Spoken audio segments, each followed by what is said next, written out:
Welcome all. Welcome to the first ever Puck Buddy podcast. Woo! We are your seasonal fantasy podcast, and we are here to provide expert fantasy advice for the Backdoor Pucks 9 Fantasy League. Aw, yeah. So, to introduce us here, we are your Puck Buddies. I'm here with Eddie Murad, Cameron Che, and I am Bo Hendrickson. And just to give you a little introduction about ourselves, we are all huge San Jose Sharks fans. Yeah. Love them. Yeah, so die hard since day one. But there are some other teams that we do take favor to, so I want to let the guys introduce their second favorite team. Well, I tend to like the New York Islanders.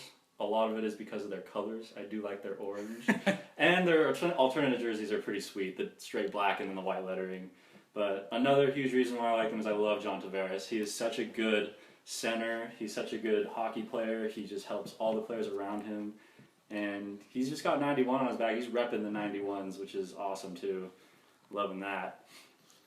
Yeah, well, Cameron here. My second favorite team is, in contention for a Stanley Cup in the next 45 years, the Columbus Blue Jackets. My favorite player on that team would be Cam Atkinson. I think he has a lot of potential, and he's great already. I think if he was on a good team, yeah. He has a terrible first name. I really wish. Shut up. I really wish he was on a good team. But my other reason, just as Eddie loves their jerseys, have you guys seen their cannon when they score? Oh yeah, Yeah. awesome. I have the jerseys with the cannon. Right. So anyway, that's kind of my 2 cents on the Columbus Blue Jackets. Go for Good it, reason. And for me, I was born and raised a Detroit Red Wings fan. You can blame my dad for that one.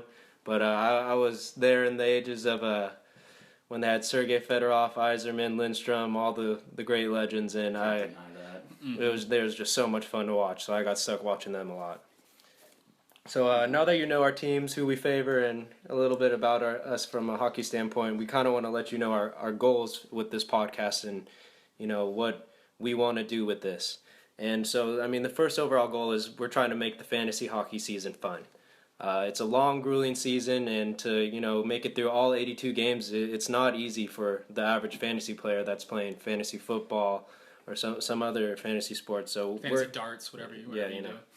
It's not easy, but yeah. So we're here to entertain you the entire season and to make it a fun experience. But we also want to make sure that we provide you with the most up-to-date news and just excellent expert fantasy advice. I mean, that's why we're here to make your knowledge about fantasy hockey better than it already is.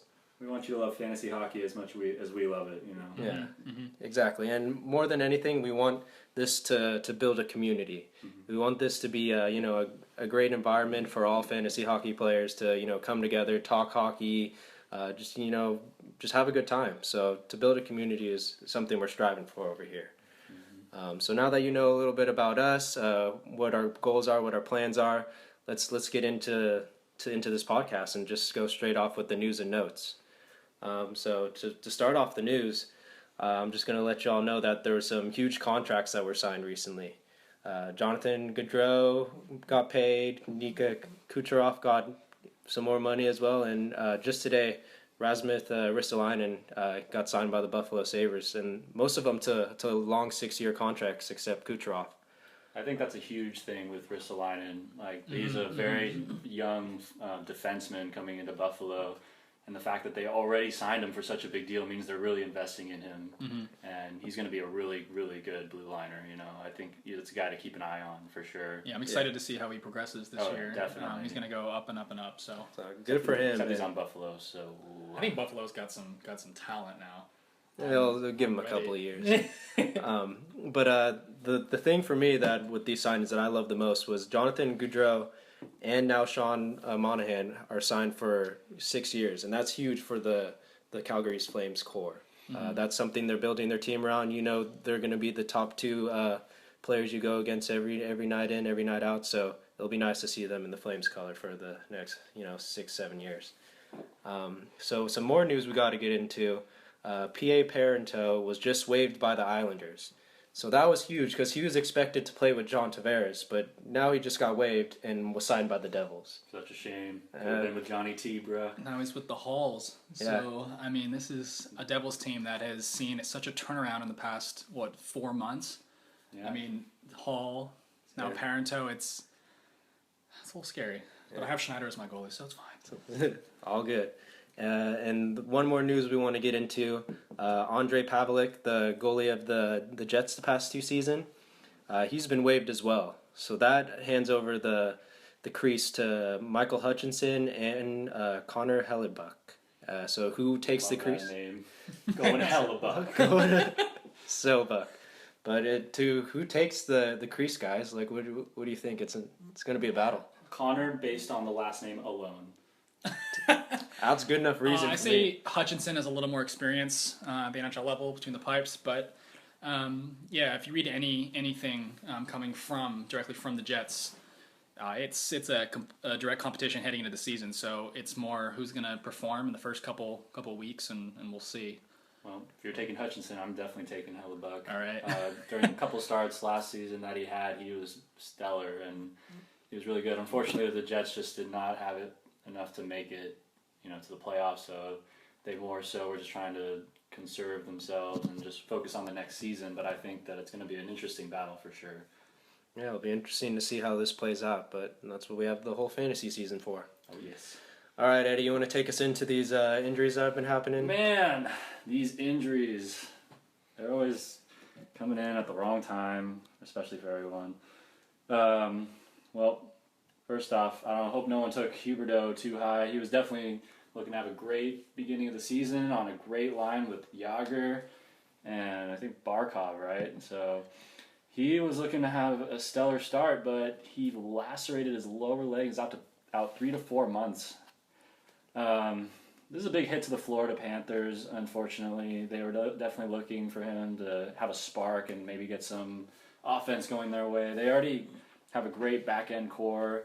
They signed, Yandel, and they got a bunch of new players. So they're going to be really strong on that end. They got Reimer for their to give some relief for Longo.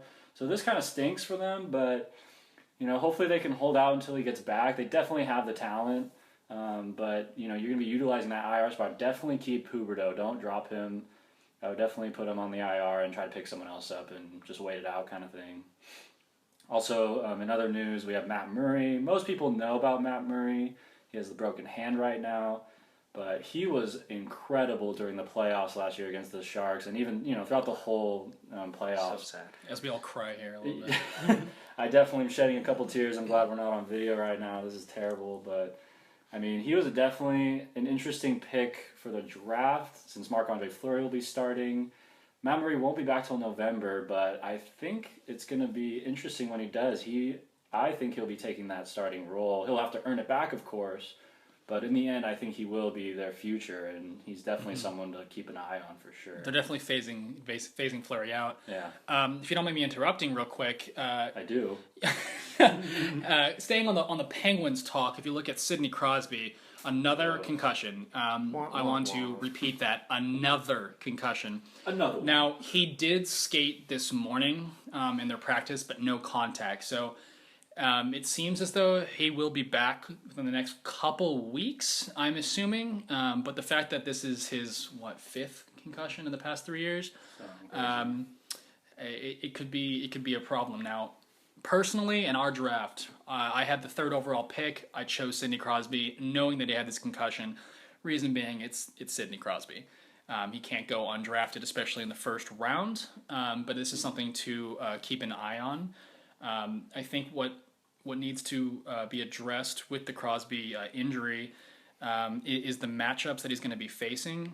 So how long you want to keep him on your lineup and not in injured reserve if he gets put to that position. But we'll address that in coming episodes depending on how his concussion progresses. Do you think he'll be out a long time? No, the doctor from Pittsburgh after practice said that he didn't think it was going to be more than a couple weeks because he was able to skate today with no headaches and no dizziness or anything like that. But that's what the doctor was saying to the public. This is, like I said, his fifth concussion, in the past few years. So I wouldn't be surprised to see him out a little bit longer. But like I said, we're gonna address that in future episodes, seeing how he gets, how he progresses down the line. Mm-hmm. Definitely something to monitor. Mm-hmm. Mm-hmm. We also have a Gabrick injury, but broken right foot. I know. oof. Yeah, sustained it in the World Cup for those who didn't see that. Yeah, we're watching. Shame on you. But yeah, he's out until mid to late November, approximately 8 weeks. But we'll keep you guys updated on that. But he is definitely out until at least mid-November. And that's fantastic news for the Sharks. He's only been really producing in playoffs, though. He has a terrible fantasy value for the regular season, I feel like.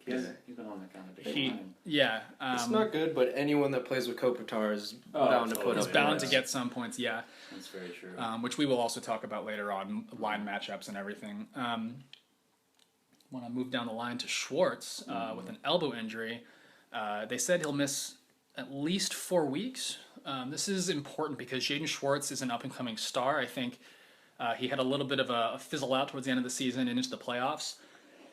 Couldn't get going fast enough when they were playing against the Sharks, but I think that he would have had a fantastic start to this season, a little bounce back, except for the elbow injury. So that kept him off of my fantasy team personally at this point. Okay, and that's most of the main injuries or the long-term injuries that are happening right now. So just make sure to note that these players that we've mentioned, be aware if they can be moved to your IR spot. Because to put one of them in your IR spot opens another bench spot for you, which could be huge. And you can still hold the value of that player until they're healthy again. So just monitor and make sure whether they have an IR next to their name or not, and adjust accordingly. So let's go into the more minor injuries that will determine whether or not we expect these players during opening night. All right. Well, first off, probably the most important from the forwards list is Tyler Seguin. Man, he took I don't know what happened. I just know he got like a hairline fracture in the heel during the World Cup. Mm-hmm. But, I mean, that's a tough one, especially for someone on their feet the whole time, skating. That's going to be kind of irritating. Fortunately, it was during the World Cup, not during the regular season, so he's not going to be having to play on it all the time. He had some time to recover.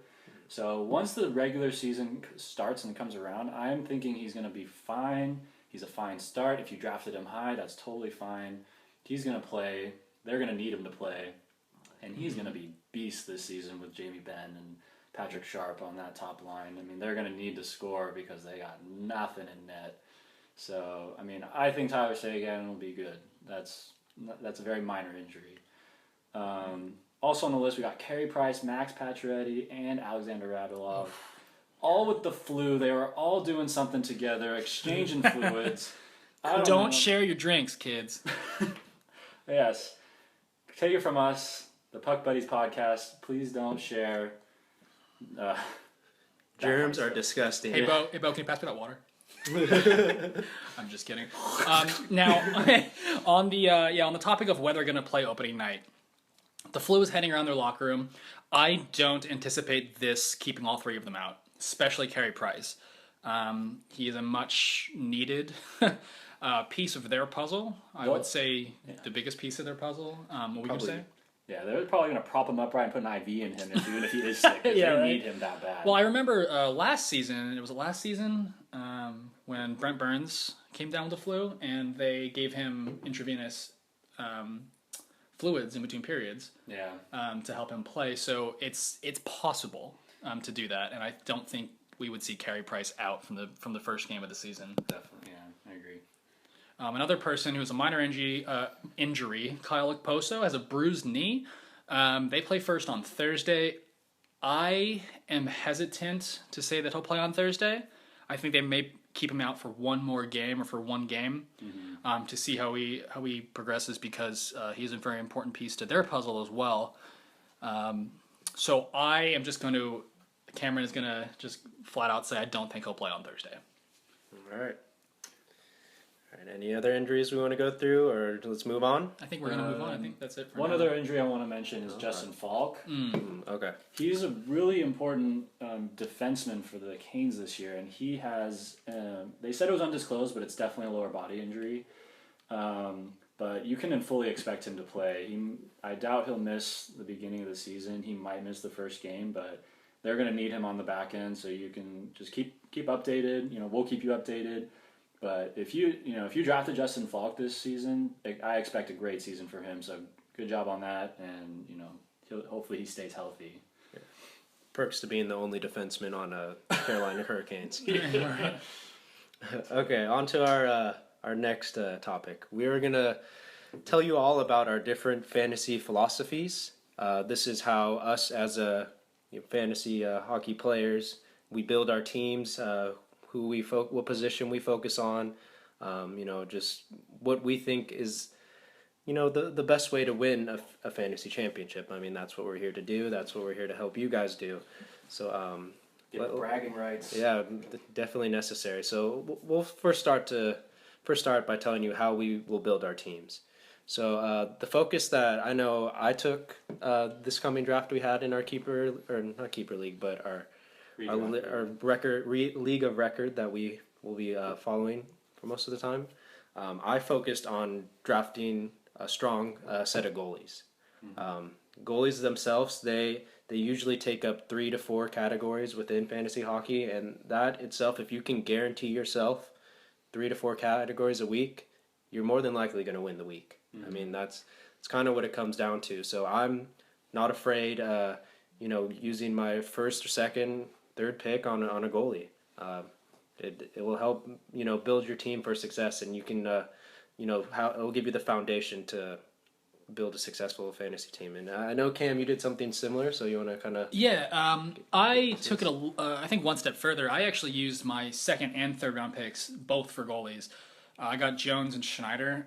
I needed the way I built my team to win the goalie categories every week if I could. So took a little bit of a risk with that. The way I built my team in general is a little bit risky this year. I decided to change it up and go for more of the sleeper picks and more of the sophomores with a little bit of projections leading my way. I also decided to target weaker positions earlier on in my draft. So, for example, this year's draft, right wingers were the weakest position, not just in my opinion, but you can look at any other of the websites and they'll tell you the same thing. So I really needed in my first 5 rounds to have at least one top right winger spot locked down, and then not wait too much longer for a sleeper around, I would say, rounds 9, 10, or 11 to get my second pretty decent right winger. Beyond that, I also like to draft players with multiple positions. I know Yahoo is trying to get rid of that, so there are a lot less this year than there were last year, but players like Joe Pavelski can really give you that extra boost for matchups. You can play 2 different positions, center or right wing, so that really helps. That flexibility is crucial. It really is, and I think I have 4 players that can play multiple positions, along with Sidney Crosby. So I'm just gonna have to be very diligent day to day, trying to do matchups. But that's kind of how I went. I know, Eddie, you were focusing on defense. I definitely think a good team comes from the back end, if you know what I mean. But, I drafted Burns really early. I drafted Bufflin really early. That's my dream right there. They're just destructive, man. Like, the one thing about defensemen that a lot of people forget about is usually in your leagues you'll have categories for hits, you'll have them for shots, of course. You'll have them for assists. Penalty minutes, too. Penalty minutes as well. That's big. You got to keep track of all these point categories that'll win you a week.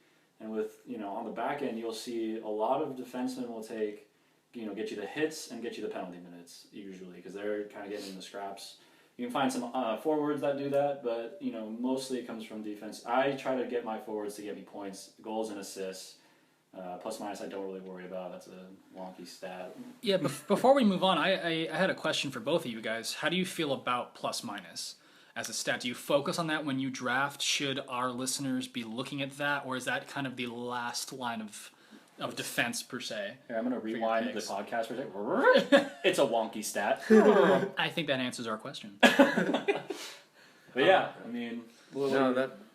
That's exactly what Eddie said. It's wonky. It's not something that's easy to predict. It's not something that, you can look for easily when you're drafting. It's honestly just a result of the players you pick. It's whether they put up a lot of points or goals or assists. That's usually reflective of how they are in a plus minus. The best way to do it is just to go for teams that are in the winning category. And I guess my follow-up question to what you just said, Eddie, was basically if you had two defensemen to pick between, and one of them was on a better team that scored more, obviously it was on the positive side, and they were even in your eyes, that would be the person that you would, go for, even if, I can't think of a example right now, but someone like maybe like Tyson Barrie, right? He was minus 33 last year. He's a great offensive threat, 50 plus points every year. He's probably going to get a little more this year. But I mean, he was minus 33. Does that turn you off of Tyson Barrie if you were going to pick him in one of your last rounds as one of your sleeper defensemen, or would you still look at that 50 points and say that's good enough for me? Yeah, definitely not. I'm looking for points. Plus minus is just one category. It's not something I'm really focusing on. And I definitely drafted him from our Leauge of Record, and I drafted him a little earlier. He was my third defenseman, actually. Oh, well, okay. So really it's the points over plus minus. Yeah, definitely. And another thing I wanted to mention is another guy in our league went completely opposite, and this is something that's a really good tip, and is you got to kind of like focus on how people are drafting in your league. We could say draft a goalie early. We could say draft a defenseman early. But you got to really keep track of who's going off the board. And one of the guys in our league saw all these goalies going and all these defensemen going. He's like, no. I'm going to take all these studs for like the forwards and a couple of good defensemen. And later, when everyone's done drafting goalies, I'm going to get just a couple. So he drafted 2 in the later rounds that are, they're not the top tier, but they actually are really good for that position. And that was probably one of my favorite teams drafted this year, is he's just got this stacked lineup. It's very impressive. Very stacked lineup. And like the goalie categories, he'll win some categories, but he's going to have it on lockdown, I think, on the front end. So yeah, I don't think he'll win goalie against Bo or myself, but against other teams, when he's able to, rely on those forwards, then he'll get 1 or 2 wins. You're right. Yeah, he's not gonna need to rely on the goalies. The zero goalie strategy works really well in drafts that are very goalie heavy like ours. Especially for him, like every one of his positions, center, left wing, right wing, all their players are much better than any other teams. Right. So if that's just adapting to your draft. So that's we can tell you all we want, all this advice about different players to draft and how to draft, but in the end, you just got to know your league. Use the info we give you here, as well as the info how your league is beginning that draft, and then put them together. Yeah, no one's going to know your league better than you, so that's on you. So unless it's our league, then we know it better than you. Now that we've kind of talked our different strategies, how we're going to build the teams, let's give the listeners a couple tips and tricks that we use throughout the season. So first of all, I think we need to go over the basics of what is an IR spot. I know we kind of mentioned this earlier. So the IR spot is essentially it's a position on your bench where you can put your injured reserve players. So different players throughout the season, if they get hurt with a broken foot or something that puts them out for a couple of weeks, even a couple of months, they'll usually get hit with the IR tag. And that IR tag, that's something that you can use to your benefit. You can put that player in your IR spot. You get to hold them as long as they're on the injured reserve. And then you have an open bench spot. So you're pretty much free to pick anyone off the waiver wire and add them to your squad, to help, strengthen your team while that other player's out. For example, really quick, on my team, Michael Stone was someone I picked up. He just got put on an injured reserve. So I put him on my IR spot and picked up Mikhail Bodker, which I'll go into later with a combination with Jonas Donskoy, but it allowed me to pick up an extra player, which is really nice for me. Yeah, and so another tip we got is what Cam was talking about earlier, the Cam's experiment where he's drafting a bunch of players that are in multiple positions that are left wing, right wing, center, left wing, that you can put in different slots. So that can be extremely helpful for week to week basis of making sure all your players throughout your lineups are in each day that they're available, and that itself will get you the quantity that you're looking for in terms of amount of games played throughout your whole team. That will inevitably get you better stats. So you can segue that right into matchups because that'll give you more options for your matchups. You play matchup based. You don't have to have someone play in one category specifically. If they're having a good matchup, switch them to the other category. Switch them to the right wing instead of center, and put another center in. Yeah, so it's a great option to have. Great flexibility. Yeah, for example, if you have someone who plays center only, and then you have another guy that plays right wing and center, and that center only is playing against the Sharks, who have Marc-Edouard Vlasic, for example. He's one of the best shutdown defensemen in the league. If you know that this center is going to be facing Marc-Edouard Vlasic every single shift, and the other guy who plays center and right wing is playing a weaker team, you may want to move him to center to allow him to get the better points and put that other guy on your bench just for that day if Vlasic you think is going to shut him down. So just putting day-to-day matchups and seeing who you're playing and who you guys are playing against is very helpful when you have multiple position players. Yeah, and throwing some pickles love in there. It. And in terms of the matchups, we're going to make it our goal to walk you through each matchup every week, going through all the games that each team's playing, so you know what players are going to be at the advantage week to week. So that's something that will help you throughout the season. So another tips and tricks we want to get through is understanding each line combination and the chemistry between the players of those lines. So I think Cam's going to go into a little bit of detail about I can just start off with one of my favorite players, and we'll talk about that later with our buddies, but Tyler Johnson from the Lightning. Now, I think Yahoo ranked him 128, I believe, overall, and I think he went a little bit later in our draft around the 140, 150 mark, which is totally fine, proving to be a real sleeper if that's the case in your league. But if you look at who Johnson's playing with, Kucherov. Now, we talked that Kucherov earlier today just got an extension on his contract for 3 years, which means he'll be staying alongside Johnson and hopefully pull out for the future to keep that triplet line intact for at least the next couple of years. If any of you saw the same games I did in the playoffs of the Lightning, you know this line is serious. So if you have a line that has as much chemistry as a line that literally is called the triplet line, right? You're going to want to pick at least one of them in your later rounds, in your sleeper draft. So someone like Tomas Hertl, for example, is going to start the year with both Joes. If he moves to center, that's a whole other discussion. But right now, when he's on the wing with both Joes, you know he's going to be getting points. So if you're in the round 14 and past, and Tomas Hertl is still there, not a bad idea to pick him up because he's going to be getting points.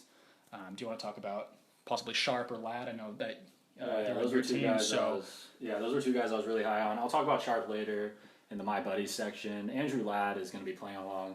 John Tavares, of course, my favorite stud. So there's no way he's going to be having a terrible season. I can definitely I'll be buying in on him. I would definitely try to pick him up in the middle rounds. He'll have a great season, I'm guessing. But yeah, that's definitely something. That's definitely something to look at. Combinations are crazy. Even like looking at the combinations on the Calgary Flames. Whoever plays alongside Monahan. Oh my gosh, Gaudreau, you want to pick that up maybe in the later. It's a must-add. Yeah, definitely. Especially think about this if you have someone who goes on injured reserve. Who to look at later, someone that hasn't been picked up yet, is playing on a line that has a lot of chemistry this far in the season. Might be a good idea to pick them up while your better player is on injured reserve. Exactly. All right. The next tip and trick we want to go over to is just knowing what days of the weeks are the most important in fantasy hockey, and that is Saturday and Sunday, the last 2 days. Sunday fun day. Yeah, you just got to make sure that, by the end of your week, you pretty much know where you stand in your fantasy matchup. Mm-hmm. You know which categories you're winning, which ones are close, and which ones are completely out of reach. Those ones that destroy. Yeah, so the thing you have to know with Saturday and Sunday is the most games are played on Saturday. Mm-hmm. That's how the hockey season has been. That's how it's going to remain. So you need to make sure that you have the correct lineup adjusted in terms of what you need in certain categories that Saturday. So let's say that you're dominating shots, but you're close in hits. So you know that you're already going to win the shots category, but in order to win over the week, you need some hits. So you're going to play like a Dustin Byfuglien or a David Backes over other defenders or wingers that over a Tyson Barrie or something like that. Exactly. So you just got to know your matchup. You got to understand by the end of the week, like these are the categories that I need to win or in order to win the matchup. And another huge thing to monitor in terms of those different categories is your goalie categories. So this could either win or lose you a week. I've had multiple experiences with this where at the end of the week I have a solid save percentage and I have a decent amount of wins, but I just don't adjust my lineup and I let one of my goalies play and they just put up a dud. Mm-hmm. They get scored on a lot, their save percentage goes down, their goals against go down, they don't get the win, and that just affects my overall save percentage and goals against. So I end up losing that matchup when I could have just removed him from my lineup. Sat him for one day and then you win, yeah. Exactly. So goalies are huge, especially coming Sunday. You need to, know whether or not you even need to pick up another goalie to win you that, the goalie categories. Mm-hmm. Yeah. So make sure you monitor your Saturday and Sunday lineups. Mm-hmm. And another tip that I'm going to tell you about that I'll probably go more in depth into future episodes. I have this spot in my lineup that I like to call the hot spot. So you might wonder what that is, and that's exactly what it says it is. It's the spot where you put the hottest player. So I mean, it's not their looks. I mean, you could have a Stamkos in there, and he'll get you some. Sagan. There's even a Sagan. Like there'll be a lot of posters. Ovechkin with a paper bag on. Oh yeah. But it's none of that. The hot spot is essentially the player, a player that week that is on a point streak. That's putting up a point every single game. Or 26 in a row like Kane last season, whatever. Yeah, it's like that's called an inferno. He's not. He's a pretty good player. So what I'll do is I'll make sure I have one spot in my lineup that I can constantly be moving players in and out that are on point streaks. So something to consider. It's not something you need to do depending on the status of your team. That's one other thing that's keeping diligent with the NHL season. This is going to be a long season.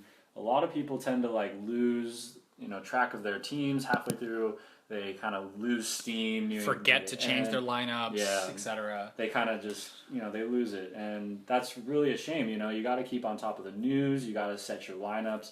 And, you got to make it fun for yourself. You got to, communicate with your league mates and just make it interesting and about the community. Talk smack. I mean, whatever you got to do to stay interested. Yeah, literally smack them with your hand. And, it makes it way more fun. And, I've definitely been in situations where I've gotten antsy or I've just, not kept up with it and I've made some bad trades or I've just, done things that I shouldn't have. I know one year one of the players had a great team and she would have won, she would have had a great season, maybe finish in the playoffs, but, she just stopped playing halfway through and just kind of let her team go and it was a shame, but, it's always fun. Hockey is a very dynamic sport. It's very unpredictable, so you can definitely set your lineups accordingly, and that's the best way to do it. It might not be you might not have the best season when it comes down to it, but it's definitely something that is fun, and you got to just keep on it. I think the last thing of this section, my suggestion to keep it fun, if you guys need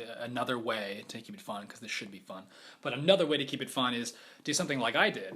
Make it so your team is going to rely on you. So I have a lot of sophomores. I have a lot of players with multiple positions. If I am not diligent with my team, I will get last place. Yeah. So, which is A-okay with me. It's not about winning. It's about getting first place. It's about pooping on your exactly. No, but I just give yourself a little more say in how your team's going to do, and I think that can go a long way to keeping you interested for the entire 82-game season. Yeah. All right, now let's get into the best part of our first podcast. Yeah. This section it's not the end. But it's close. So this is something that we've been actually looking forward to most with doing this podcast. We have a little section called My Buddies. Hey, buddy. Hey, buddy. Hey, guy. But it's essentially what it is. These are our buddies. These are our players that you will see on each one of our teams. We are confident drafting, trading for, someone that we think is going to succeed throughout this fantasy year and will get you that fantasy championship. Mm-hmm. So we're going to break it down by each position and pick our top player and, convince favorite player, not top player. That's favorite player. But, they're still my top player. But, so let's just hop right into it. Let's go centers. Who wants to go first? So Sidney Crosby. Nice. I can go first. So I already talked a little bit about him, Tyler Johnson.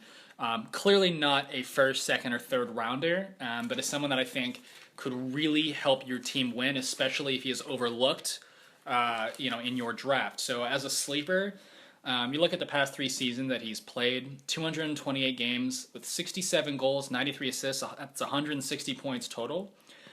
Some people might look at his last season and say, he declined a little bit, but he only played, 62 games due to injury. I think he is going to have a bounce back year. If you saw them in the playoffs, like I said, he was on fire. I predict 60 plus points. He had 72 in 14-15 year, and now hopefully that he stays healthy, and with Kucherov, he should be able to reach 60 plus, possibly 70 again. A lot of it had to do last season with like multiple injuries. Like he would get injured, he'd Right. come back, and then Palat would get injured. And they would have to switch around. So the fact that they're going to keep the triplet line intact, hopefully they all stay healthy. The sky is a limit for them. Yeah, I mean, they come out of the womb together, they get injured together. Right. That's how it works. That's how it works. Now, I think one thing to mention is people that I would pick him, in front of. I think the biggest name is Austin Matthews. We know him as the really exciting rookie that's coming in, and in the World Cup he played amazing. But I am not confident enough yet with his track record because he doesn't have one, right, to pick him before Johnson. I also think Johnson has better line mates. So at this point, I would pick him above Austin Matthews. I would also pick him just before Tomas Hertl because I think Hertl will be switching to center in the next month or 2. That's the only reason I would pick him before Hertl. But I like hurdles. You like Hertl? I like Hertl. I like hurdles. But yeah, I mean, the Lightning are an amazing team. They're going to be contending for the Cup this year, and expect Johnson to be a big part of that.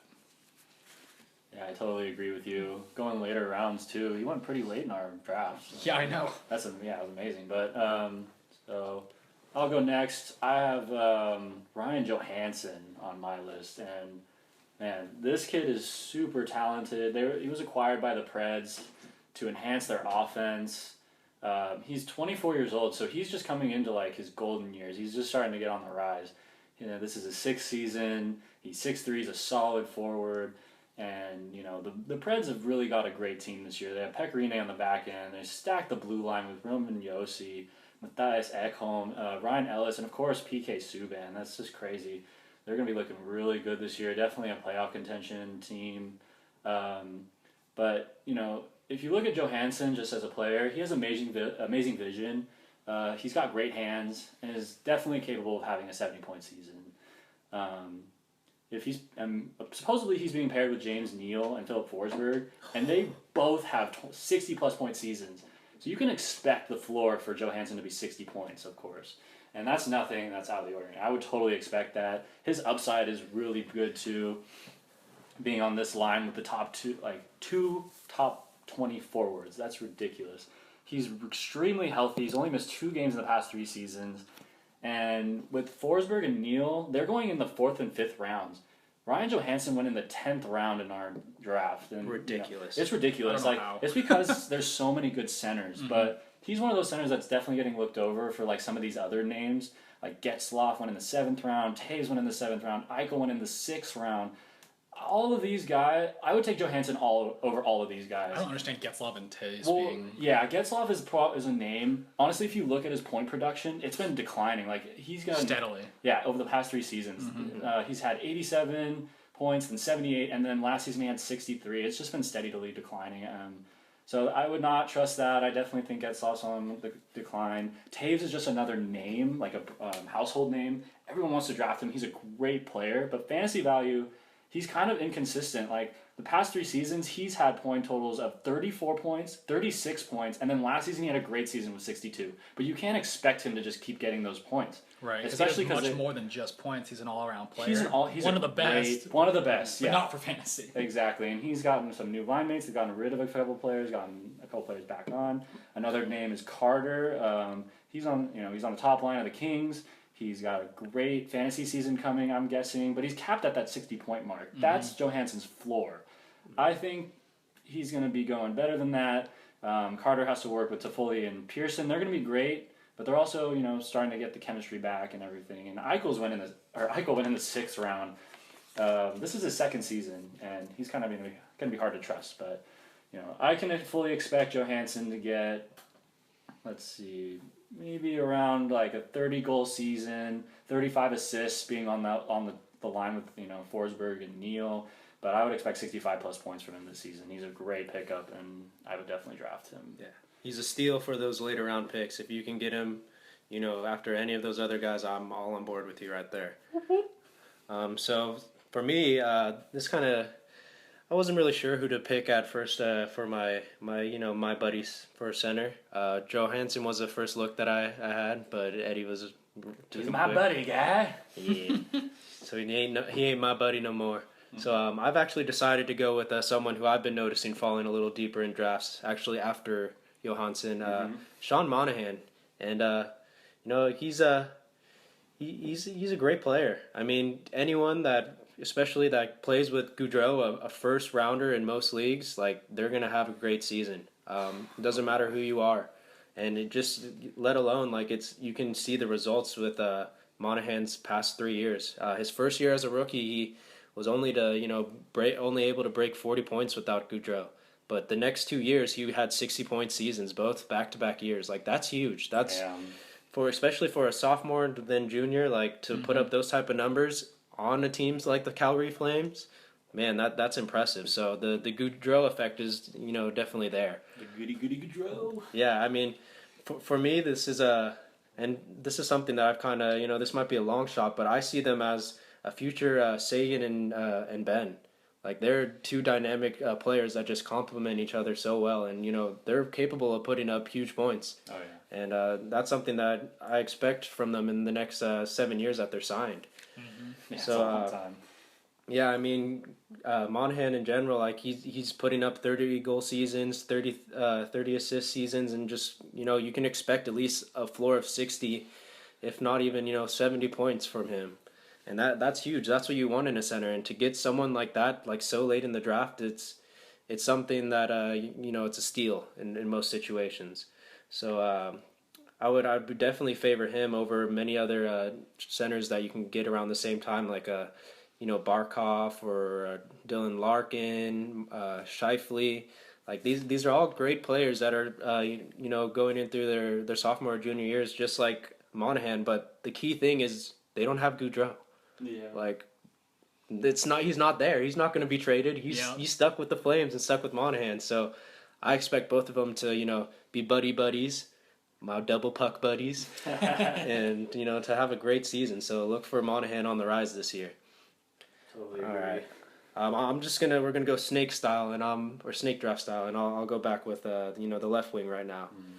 So my left winger, I've been pretty hyped on him since the World Cup. And that's Brad Marchand. So he just signed a huge contract last year.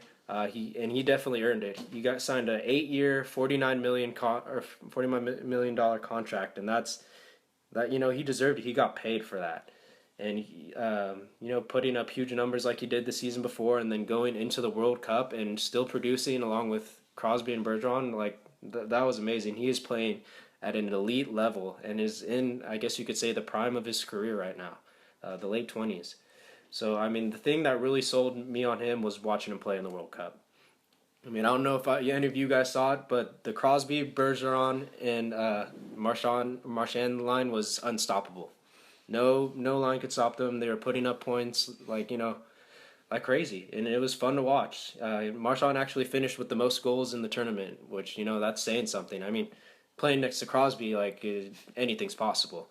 But he still, had the most goals, the second most points, and the second most shots. And best of all, he won them the tournament. Yeah, he got the last goal. Crazy, yeah. Which was I thought it was a weak goal. I don't know if you guys saw it, but he watching him jump around was worth it anyway. Just the fact that he finished off that crazy cup for him just with that goal was awesome. Yeah, no, great for him. He's playing with a lot of confidence right now, and that's something you need in hockey. Mm-hmm. Just as us being players, if you're confident, you find that the puck finds the back of the net more often than not. You play better. You just do. So that's something great to see for him going on into the season. So I mean, expect great things from him. He's gonna give you that guaranteed 20-goal season, if not more. He got 37 goals last year, which that's pretty good. That's impressive. That's impressive for someone who is on the Bruins, which aren't that good of a team. Yeah. I mean, he's not going to be no Alexander Ovechkin, but I can see him being one of the top left wings this year. But the huge thing the reason why I will draft him in all my leagues is he puts up penalty minutes like no other. That's true. That's something I favor. I love players that can give me, they can give me the goals, the assists, some shots. But if they can get me penalty minutes and even hits, like, you're on my team. That's what's happening. You'll see that in some of my other buddies. But Brad Marchand is a perfect mold for what I want in a team. And one more other thing I want to add. I know we don't really focus on plus minus, but Brad Marchand's plus minus has been over 20 for most of his career. He has averaged a plus 20, which is insane if you think about it for a forward, especially one like him. Bruins. On the Bruins. Key word there, but it's crazy. And if he can do that again this season, like, he will be such an asset to your team. So if I were you, get him. I'd rather have him over a bunch of players like the up and coming Panarin, who had a huge season last year. I'd have him over Forsberg, who you were talking about is going to be huge with Johansson, and Taylor Hall, who just got traded to the Devils. Like, I would much rather have Marchand over all those players. So much more consistent and a steady, like, guaranteed producer. Exactly. Should he stay healthy? Yeah, he's proved it before, so there's no reason I don't think he can prove it again. I totally agree. But moving right on to my pick, my buddy, Patrick Sharp. I really like Patrick Sharp. A lot of people are really down on Patrick Sharp. They think he's getting too old. He's on the decline. They're going as far as to call him Patrick Dull. That was the worst pun ever. But pretty sure you came up with that. But yeah, Patrick Sharp, man. I just want to talk about him a little bit. He's like a seasoned veteran. He's played on such great teams like the Blackhawks, and they're acquiring him on the Dallas Stars to bring that offensive skill set to a line that has such talent with Sagan and Ben. It'll definitely pay dividends if you draft him. Of course, you're going to be seeing Sagan and Ben going in the first round, but Patrick Sharp went in the 7th round. You're getting like a really good value for him taking him in the 7th round. He went near like Oposo, Sedin, Nash, and Taves. He's definitely someone I would take over them, and I'll explain why in just a second. His age is a little bit of a concern. He's 34 years old. Last season, he suffered a separated shoulder, which hindered his production and ice time a little bit, but he's had the whole offseason to rest and recover, and that shouldn't be an issue moving forward. No one's really concerned about that, and if you look at Yager, he's still going, so I'm sure Patrick Sharp can do just How old is well. Yager? 95? I think he's having a birthday. He's going to be like 102. Oh, okay. They don't have enough candles for that. Yeah, seriously. But he's looking really good. He's a left winger that's also not afraid to throw it at the net. One thing about him that's going to help you in your fantasy league is he takes a lot of shots. Mm-hmm. He takes upwards of like 250, which is awesome, and that's going to definitely win you that category. Unfortunately, Dallas's goalie situation is still in the pooper. Obviously, they're leaning on Niemi and Lettinen, who haven't done very much. I don't know what they're doing in the crease half the time. They're not playing goalie, that's for sure. They're like a leaky Swiss cheese, so it kind of stinks, but that's why they need to lean on the offense for their wins, and which is why I'm really hyped on him. They're going to need Sharp in that top line to produce. His goals since he's been traded to the Stars, everything is increased for him. His goals went from 16 to 20. His assists went from 27 to 35. His total points went from 43 to 55. And this season, you can only expect them to go up because he's just had way more chemistry with that line. He's played with them before now, and they were starting to establish each other. This season, I expect him to get like 30 goals, 35 assists, and approximately 65 points, maybe even more. Definitely someone to keep a lookout for, and someone I would definitely draft. And I've been looking to draft him. I think I have him in both my leagues, so definitely a good pickup. Yeah, a great thing about Sharp, something that Cam would love, is he plays left wing and right wing. Oh, yes. That's huge for, just for your fantasy hockey team to have a player with multi positions like that can put up points every single game. Mm-hmm. So it'll be huge for him, and the fact that he's also playing with Sagan and Ben, It's a little bit of a positive, I think. But it helps, but who really knows? Yeah, and if you look at also, since there's so many, it's tough to find right wings in this league. The fact that he plays both positions, the statistics that back it up is he's breaking the top 10 for right wings and top 12 for left wings for fantasy forwards. That's ridiculous. That's ridiculous for both positions. So I just really like Patrick Sharp. Drafted him in both leagues, like I said, and I'm just really hyped on him. Cool. All right. Well, I'm going to go to someone better. So this is one of my sophomores, one of my favorite players up and coming is Max Domi with the Arizona Coyotes. I almost said Phoenix. So Max Domi, if you don't know, is a sexy. I'm sorry, I'm just focusing on the wrong stuff. It was Why last do you have pictures of me? because anyway, last season was his first in the NHL. First thing I want to point out is he played 81 games. He does not get injured easily. If you look at games played in the OHL with the London Knights, he was hovering right around 65 at every single season. So he is not out for many games. So you can kind of, at least right now, be confident that he'll be playing in almost every game. Now, if you look at last season's stats with the Coyotes, he had 52 points. I'm gonna repeat that. That's pretty good. With the Coyotes, he had 52 points in his rookie year. Now, 52 points with the Coyotes. Now, if you look, if you look at his line mate in Duclair, Anthony Duclair is another great pick. However, just the fact that those two have such good chemistry together, I don't know if any of you have been watching any of the Arizona games that are possibly televised anywhere outside of Arizona.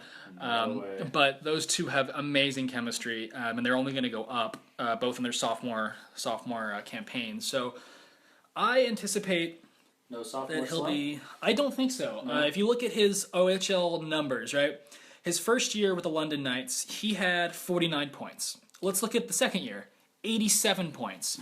Third year, 93 points. Fourth year, 102 points in 57 games.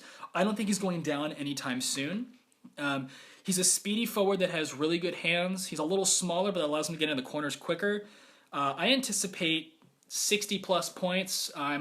He could go as high as 65 this season, playing alongside Duclair. So Max Domi for me is a very good sleeper pick. I would pick him in the later rounds, somewhere in the early teens. Would be a good pick for me. The only thing that's bad about him, I would say, would be the plus minus. He did finish last year +3 on the Arizona Coyotes once again. Say that again. Arizona Coyotes. However, I just don't see the Coyotes having a very good year overall. So if plus minus is your thing, you may want to grab someone else. But like we said earlier, it's kind of a what was the word you used? Wonky. Wonky. That was it. A wonky stat. Okay, I'm gonna move right into my right winger. Is that what we're doing next? Yes, sir. And this one made Bo a little angry when I swiped him out from under him. Dirty, The dirty big man. donkey, Jonas Donskoy. So, if you guys don't know who that is, Shame on you. Yeah, I think Go on YouTube for a second. I think he was the birth of the greatest Finnish sports announcement ever when he won Game 3 in overtime in San Jose. If you guys haven't heard that, go ahead and hear it. It's amazing. But if we're going to go looking at the stats, first of all, let's talk about who he's playing with. I mean, Jonas Donskoy is going to be with Logan Couture and Mikhail Bodker in the current moment. A little bit later, if Timo Meier comes back, that may change. But looking at the preseason and the practices and hearing what the coaches had to say, I think these three are going to have really good chemistry. So I would anticipate Jonas Donskoy from 36 points last season in his rookie campaign to get at least 50. The reason I'm saying that, this is a kid who is almost 25. He is not a young rookie. He played a lot in the Finnish league. He won the championship twice, leading them in points in playoffs both years. So he has a lot of experience for a sophomore, and I think that he's only going to go up, especially alongside Couture and Bodker. If you guys want to Totally move on agree. now, yeah. Totally agree. I'm excited for that line. That line is going to be a game He's changer just for the fun Sharks. to watch, He's his hands, and he's small, but he's good. Like, he's so strong on the puck. Yeah, he's tough to push off the puck, and that's great, especially for. I think, last thing about Donskoy, if you guys saw the Kings versus Sharks playoffs last year, if you saw in that Game 5 when Donskoy pushed off Doughty along the entire side and then passed the puck to Burns, got the puck back, and scored to make it 4-3, that basically won them the game at that point. That was all him against Doughty, one of the best defensemen in the league. So, no, I agree with that. He's going to be a great addition to the San Jose Sharks, and I know us as fans are excited for it. Yeah, definitely. Well, moving on to my right wing pick. Like I said earlier, right wings are hard to come by. But if you're looking for a late round steal, I definitely recommend Marcus Johansson. Marcus Johansson is really, really consistent, which he passes under the radar a lot. But this year they got a healthy squad coming up in the Caps. They got a stacked front line, but their second line is really good as well. They have Burakovsky on the left, and they have Backstrom at center with Johansson. And, Backstrom is incredible, so you're expecting them to do very well. One other thing that a lot of people don't know is Johansson is on the top power play line, and that line produces. You got Ovi on the top line, and Backstrom, and Kuznetsov. They're going to be killing it on that line. And in the past 3 seasons, he's been very consistent, like I said. He's had 45 points pretty much in all 3 seasons. He's got 44, 47, and 46. He provides flexibility in the dual positioning with the right and left wing. And he's just a really, really safe bet to get to the 50-point mark probably, or around there, I think. I think he's going to go up this year. He's going to get more than the 47, 46, 44 points that he's been getting. And the only thing that may concern you is he doesn't take a lot of shots.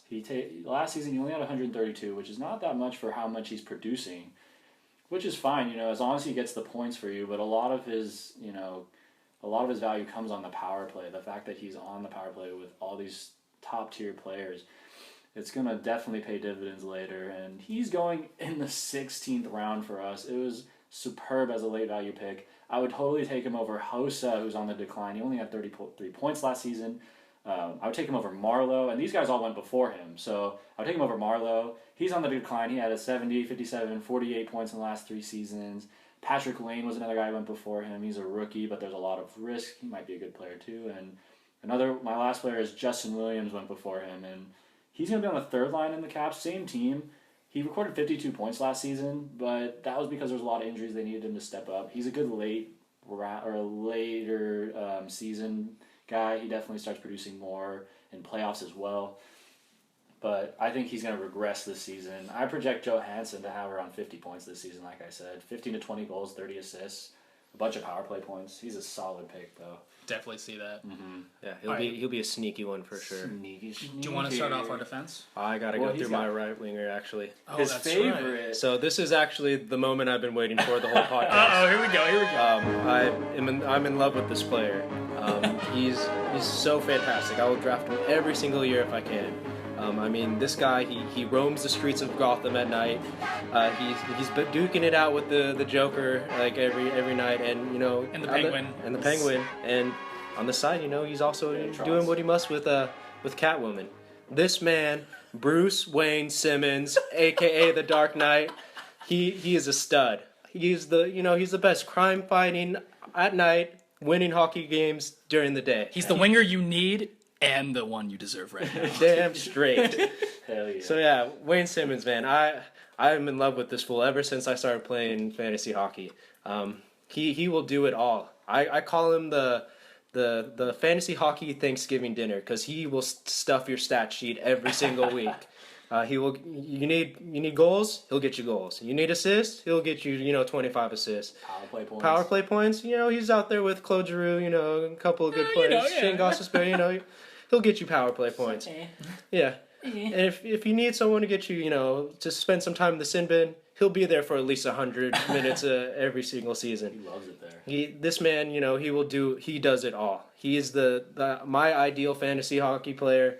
He will get me every single stat you could think of. I'm just in love with this guy. I can't say enough about him. And it's just great, to be able to draft someone like this over players like Perry, Kessel, Wheeler, maybe even Kucherov. Like this man, he's the top of my right winger pool every single year. So I could talk about him all day, but I got to move on to get Totally this podcast agree. going. You totally hyped me on him when I drafted him in our other league. I was so mad when you started. I was like, oh, this will piss Bo off. You accomplished that very, very well. So let's go to our defenseman next. So for me, I'm gonna have to go with the stage 5 clinger, John Klingberg. Welcome to the bird. That's exactly what it is. He clings to you. He's someone you want on your fantasy team just strictly because he is on the most highly offensive team in the NHL, and this is actually an interesting something I read about him. Lindy Ruff, the Dallas coach, he wants him to take more chances. He wants him to jump in the rush as much as he can, and that's huge especially for a defenseman on a high-powered defense or offensive team to get involved with Jamie Benn, Tyler Seguin, Patrick Sharp. Like, he will be putting up points. Yeah. Oh, wait. We're talking about studs, not studs. But yeah, he's gonna be putting up points like no other. I mean, just let alone his rookie campaign, he put up 40 points, which is crazy for any defenseman. Like, even veteran defensemen that have been in the league for 5, 6, 7 years cannot put up 40 points. 37 and a half years. Yeah, and Promer's in it forever. He's still signed. Still getting money. And then even his sophomore year, he put up 60 points. That's ridiculous. Yeah. Half of the forwards can't even put up 60 points. Like, in their careers. So Mike Brown. So this man, Mike Brown, From downtown. From downtown. if only he played defense. Well, they probably wanted to step up more because the other team can literally shoot from the blue line. It'll go on either Niemi or Ledin. Yeah. So it doesn't really matter. Let it in. Let it in. Kari, let it in. Can he let it in? Yes, he can. Yes. Okay, that's gonna be our next episode, our next section. Anyway, Can you let it in? But yeah, so John Klingberg, he's gonna be the offensive defenseman you need. He's gonna be playing a similar style to Burns, Bufflin, Letang. He's gonna be putting up points. So expect Carlson too. Especially Carlson. Expect him to have over 10 goals a season, close to 50 assists.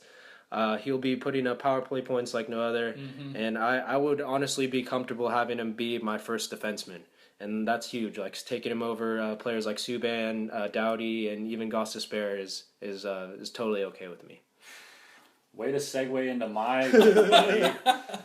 Well, my buddy. It's pretty lame. Well, you could say that, but what you can not deny is he's got an excellent last name. And it's Shane Gostisbehere.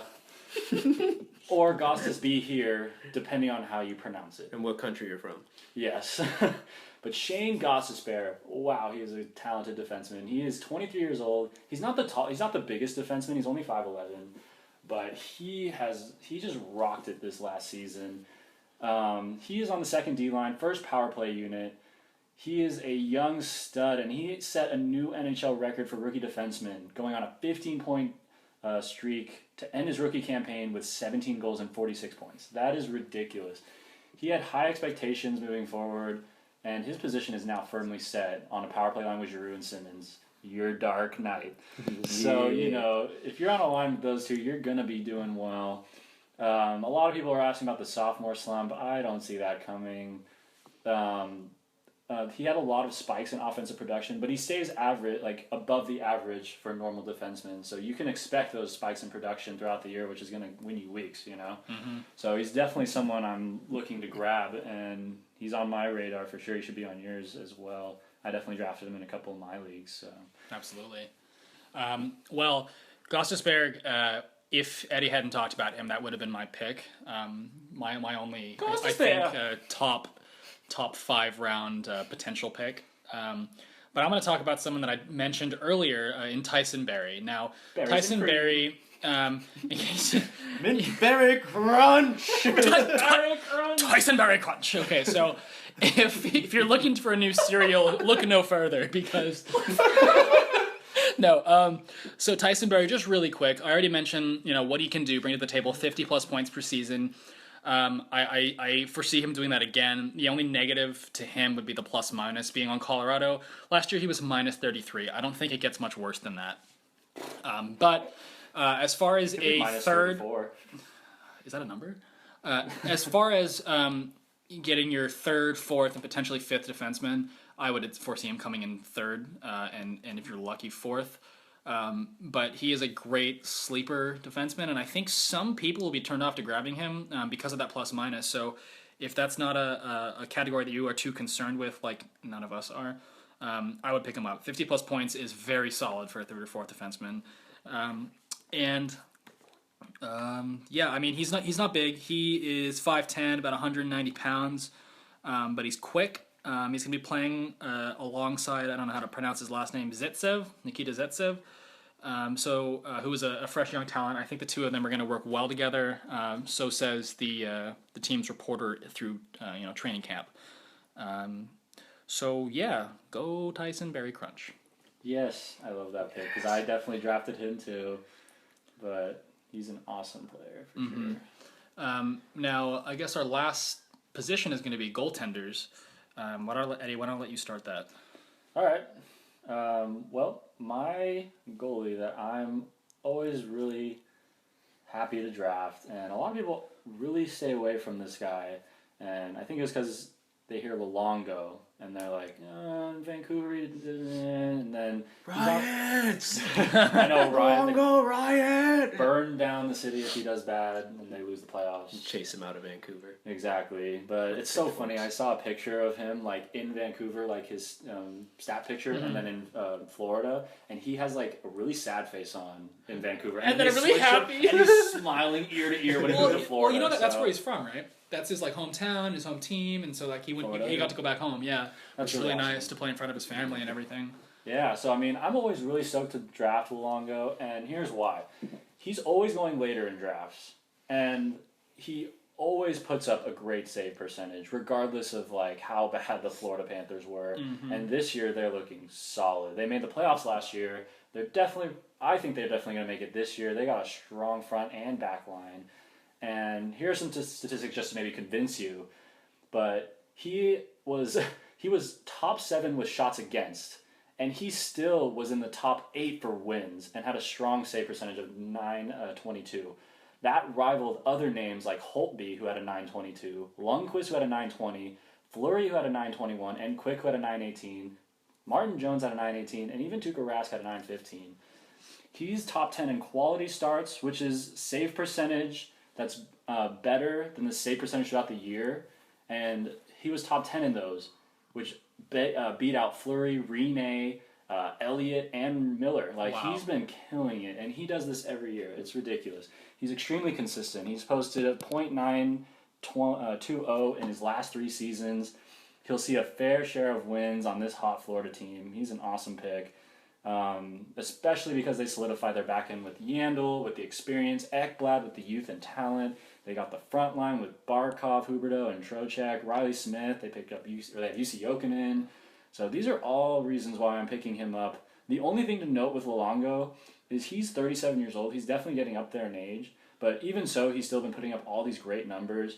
But they're definitely trying to like conserve him and preserve him for this playoffs. So they're going to be doing a 70-30 split with him and Reimer. Reimer had a great fantasy year too. He definitely puts up good numbers as well. But Luongo will be getting the majority of the starts. You just got to check when he's starting. That's the only thing. And he usually goes in the 7th round, which is crazy too. Like, he goes really late for how many good numbers he puts up. I would definitely take him over like Brian Elliott, who went around the same time.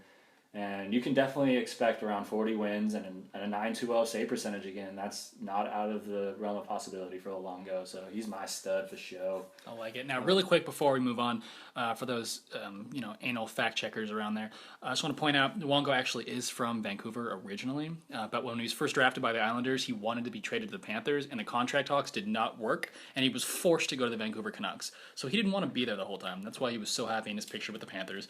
Moving on. No wonder he has that stank face when he's in Vancouver. I do have one question I would like to ask you about Luongo. Sure. Is there any worry that Reimer will push into his starts, possibly take it over? Because I mean, as Sharks fans, we we saw what Reimer's Reimer was capable. awesome. He's great, and as he a wants start- to be a starter. Exactly, as a so- starting goalie, he put up points for the Sharks, Yeah. or not like when he started.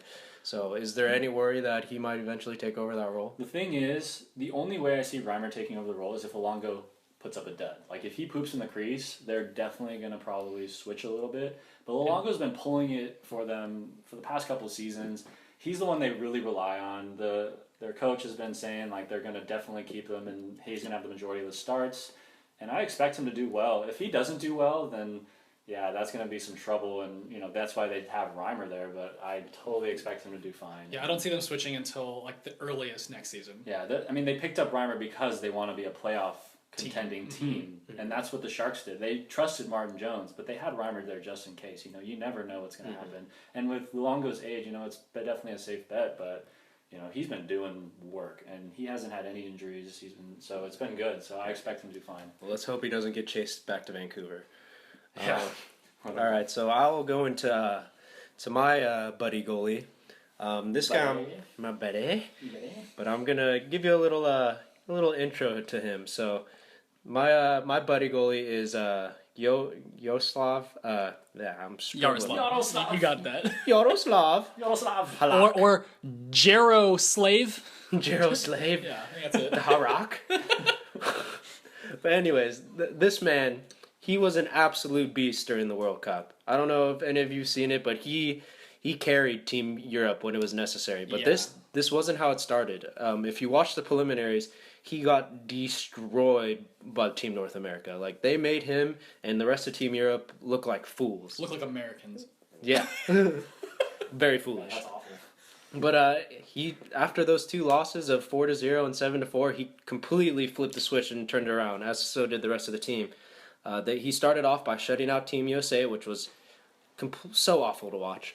It was embarrassing, and I still regret watching that. And then he also clinched 2 OT wins against the Czechs and the Swedish, which is no easy feat. Oh yeah. They were great. And he even held his own against the stacked Team Canada that everyone knew was gonna win the tournament. He was the Team Europe was one of the few teams that held Canada under 4 goals in each game they played. Canada was capable of scoring at least 4 or 5 plus goals against every other team. They did against the U.S., they did against the Czechs, the Russians. It was easy peasy, but not against Halak. So he ended up ending the tournament as the second best goalie, next to Price, which Price is the best goalie in the league. In the world. Yeah, in the world, that's true. So to say that is, that's already a great intro for my guy Halak. So I just see big things for him. He's playing with confidence, just like Brad Marchand. He's ready to come out and take the Islanders as far as he can carry them. I mean, the team itself, they're looking stronger year and year. I mean, unfortunately, they did lose Okaposo and Nielsen, which is going to hurt them offensively. But that just means that Halak's going to take more shots.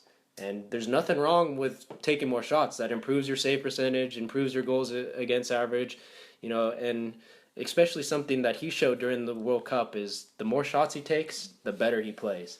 He was averaging like close to 30 to 40 shots in the World Cup, and he played like a stud. Shut out the U.S. Like, he's more than capable of having a huge season. He'll get you, the 30 wins that you'll need. The save percentage, goals against won't be bad. And the best part about him is you will get him as a late pick as a goalie. Mm-hmm. Player most of the studs are leaving, but you'll see him hovering around the Peter Mrazek's, the Steve Masons, Cam Talbots, Anderson, and all these goalies I do not want, but I will take Halak any day of the week over them. So expect great things from him. There is one caveat that I would want to monitor with him. Grice is becoming more of a starting goaltender. He proved it last year when Halak was out. But this is Halak's job to lose. If he keeps on playing with his confidence, plays like he did at the World Cup, he will have a stellar season. I expect great things from him. So how do you feel about it, Cam? Because you drafted Grice in our league. Yeah, I did draft Grice. Is it just in case, or you just... He was my third goalie. And I know a lot of teams only have 2 goalies, but I wanted a third one just in case one of my main guys gets injured. And after watching the playoffs last year, I thought Grice did a fantastic job. I don't foresee him taking the starter spot from Halak. but I think he will be playing a good amount of games. I think it's also just in case he gets injured or something. Absolutely, for sure must start every week. Yeah, as Cam mentioned to me earlier, Halak does have a bit of an injury history. He will his groin is very inflamed. It's a very gentle area, as for all of us. For all of us, but also for him after the operation. Yeah, exactly. It'll do that to you. But anyway, so Grice will be a great insurance for him. I wouldn't mind having him as a handcuff if you need him, but I have full confidence that Halak will, when healthy, will give you the numbers you need. I agree. And Grice was not the guy I was going to talk about, but Grice is also not a bad decision later on because you can get him in the very late rounds, which like I did. I think I got him in the 15th round or something like that. Yeah. So that was great for me. Now, the guy I'm going to talk about really quickly is Michael Neuwirth, however you want to pronounce it, for the Philadelphia Flyers. Now, obviously, Steve Mason, I think, is going to technically have the starting role, but I think all I have to mention is that goal that he let in against the Capitals from the other blue line by Jason Chimera, who can't hit the net from 3 feet. That's their best player, though. So and then let's talk about the playoffs real quick. Last year, Flyers versus Capitals. Obviously, the Caps were going to win that series. There really wasn't any question. But first 3 games, Philadelphia played well, but I believe Steve Mason was the reason that they lost one of those games. Game 2, they could have won. Game 3, he lets in that terrible goal. In comes Neuwirth. Neuwirth wins the next 2 games for the Flyers. The Flyers did not win that game. He won both those games. Goals, made all the saves. He did everything. He coached. But I thought he was amazing. Now, if you look at games played, that could be a concern for some of you. Last season, Philadelphia, he played 32 games. I mean, that's a good amount for a backup. But you're wondering, can he sustain more games than that? I think he can. His save percentage for the Flyers in 32 games last season was .924. That's amazing. 2.27 goals against, not terrible for a Flyers goaltender. Now, if you look 2 seasons before, when he played for the Sabres 2 years ago. Without Jack Eichel, right? No, O'Reilly. No. Yeah, O'Reilly wasn't there. He wasn't there. He wasn't. He had a .918 save percentage in 27 games with a 2.99 goals against. Now, on a team like the Blues or the Sharks, that would be laughable, but it was the Sabres. I think that he's going to be fighting for the main spot this season. I think both goaltenders are maybe at 51-49% in the coach's eyes. Steve Mason taking that 51%. But if Steve Mason does not perform the way that he needs to perform for the amount of money he's getting paid, I believe Neuwirth will be the one to get the starting role. And I anticipate that happening about a month and a half into the season. So I think Neuwirth is a very good pick. I don't think he got picked until the later rounds of us, correct? So I think if you can get him, especially if you're going to do the strategy of not picking a goaltender right away, I think Neuwirth is a great way to go in the later rounds. He honestly could be undrafted in most leagues. Yeah, so he might be someone to pick up later because people don't really know him. But yeah, I just personally, I think he's a great pick, especially as a sleeper later on, to fill that second goalie, third goalie, even your starter if you're not going to focus on goalies. Yeah, that's my goaltender. I agree with you completely. Out of all the backup goalies that have a capability of taking over a starting spot this year, yeah. I think him and Matt Murray, once he gets back from injury, are the top 2. Mm-hmm. They have the best chance of winning that role and holding it for the rest of the season. So. The last thing I want to talk about between Mason and him, they're only 6 days apart age-wise, which means that they're pretty even. However, Mason is a right-handed goaltender, and I know that's a personal preference, but I think it hampers the defense's ability to play a normal defensive game just because of the way that he's going to be stopping the puck and covering it on the other side of other goalies. I think he's the only starter that's a righty. Is that right? Yeah. Anyway, Neuwirth over Mason. There you go. Bam. You heard it here. So yeah, guys, that wraps up our My Buddies. My buddies. And, And your guys. And not only does it wrap up our buddies, but it wraps up our podcast right there. This is the first ever Puck Buddy podcast. Woo! And it ends just on a great note. Michael Neuwirth, forever and forevermore. Oh, yeah. So we thank you all for listening, and we hope you continue to listen. The season's going to be great, and we're excited to share it all with you, share our opinions on different players, and to most of all, just have a good time, enjoy this fantasy season. So I guess from there, we'll say see you later and talk to you soon. See you later, and don't pick Stamkos in the first round. Pay attention on Wednesday. First games of the season. All right, enjoy the season, guys. See ya. See you soon. Woo!